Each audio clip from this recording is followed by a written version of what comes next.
INS Kaundinya వార్తల్లో ఉంది. ఈ షిప్ చాలా ప్రత్యేకం అన్నమాట.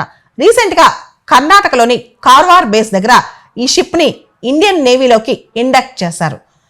ఇండియన్ నేవీ సైలింగ్ వెజల్ అంటారు దీన్ని.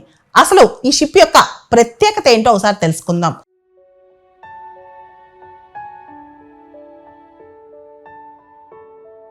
ఇది ట్రెడిషనల్లీ కన్స్ట్రక్టెడ్ షిప్.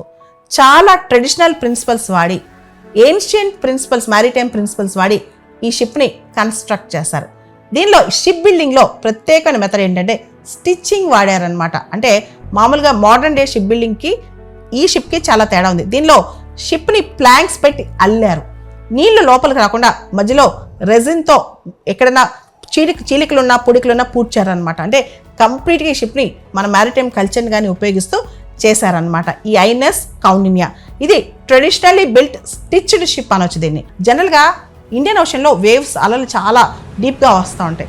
మామూలుగా ఒక స్ట్రక్చర్డ్గా స్టాటిక్గా ఈ మొత్తం షిప్ మొత్తం ఒకటే స్ట్రక్చర్తో ప్లాంక్స్తో కంప్లీట్గా పెట్టేస్తుంటే ఆ షిప్ అది పెద్ద అల్లు వచ్చినప్పుడు ఊగిపోద్ది, పడిపోయే ఆ ప్రమాదం కూడా ఉంది. కానీ అల్లికతో ఉన్నప్పుడు ఆ ఊగే అలలకి, ఆ వచ్చే అలలకి ఇది కూడా సింక్ అవుతూ ఉంటుంది అనమాట. కాబట్టి ఈ ట్రెడిషనల్గా అల్లిన షిప్స్ అనేవి భారతదేశంలో ఒకప్పుడు ఇండియన్ ఓషన్లో వాడేవాళ్ళు.